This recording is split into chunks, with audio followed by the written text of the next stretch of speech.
5 ওয়াক্ত সালাত বান্দা আদায় করে, তাহলে 50 ওয়াক্ত সালাত যে ফরজ করা হয়েছিল, তো আল্লাহ তাআলা 5 ওয়াক্তের বদৌলতে 50 ওয়াক্তের সওয়াব দিয়ে দিবেন।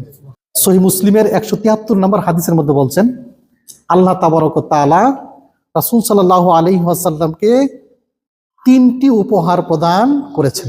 তার মধ্যে 1 নম্বর উপহার হচ্ছে কি? 5 ওয়াক্ত সালাত। 5 ওয়াক্ত সালাত আল্লাহ তাআলা নবী মুহাম্মদ সাল্লাল্লাহু আলাইহি ওয়াসাল্লামকে এই মাটির উপরে রেখে দেন নাই। আল্লাহ তাআলা তার কাছাকাছি নিয়ে 5 ওয়াক্ত সালাত হাদিয়া দিলেন কাকে? মুহাম্মদ রাসূলুল্লাহ সাল্লাল্লাহু আলাইহি ওয়াসাল্লামকে। প্রথমেই কিন্তু 5 ওয়াক্ত সালাত দেওয়া হয় নাই, প্রথমে 50 ওয়াক্ত সালাত দেওয়া হয়েছিল। 50 ওয়াক্ত সালাত নিয়ে যখন আসে, 6ষ্ঠ আসমান পর্যন্ত আসলে মুসা আলাইহিস সালাম বলছেন, আপনার উম্মত দুর্বল, 50 ওয়াক্ত সালাত আদায় করতে পারবে না, আপনি গিয়ে আল্লাহ তাআলার কাছে আরজ করেন, কমাইতে হবে। এবং এইভাবে 50 থেকে কমিয়ে কমিয়ে কয় ওয়াক্তে নিয়ে আসা হয়েছিল? 5 ওয়াক্তে।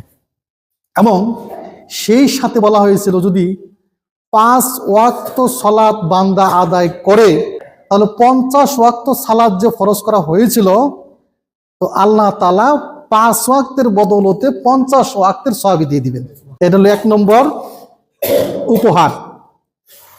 আর 2 নম্বর উপহার দিয়েছিলেন আল্লাহ তাআলা সূরা বাকারার শেষ 3টি আয়াত।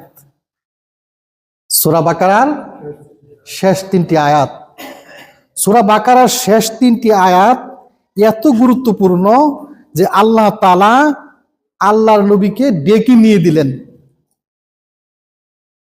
এবং হাদিসের মধ্যে আসছে যে এই 3টি আয়াত যদি সে কোনো ব্যক্তি রাতে ঘুমাতে যাওয়ার আগে পড়ে, তাহলে ওই বান্দার জন্য এই 3টি আয়াতই যথেষ্ট। আর 3 নম্বর নেয়ামত দিয়েছিলেন, উপহার দিয়েছিলেন আল্লাহ তাআলা এই মর্মে যে কোনো ব্যক্তি যদি আল্লাহ তাআলার সাথে শিরকবিহীন অবস্থায় মৃত্যুবরণ করে, এমন ভাবে মৃত্যুবরণ করে যে ওই ব্যক্তি আল্লাহ তাআলার সাথে শিরিক করে নাই, আল্লাহ তাআলা শিরিক ছাড়া যত গুনাহ আছে সকল গুনাহ আল্লাহ ক্ষমা করে দিবেন।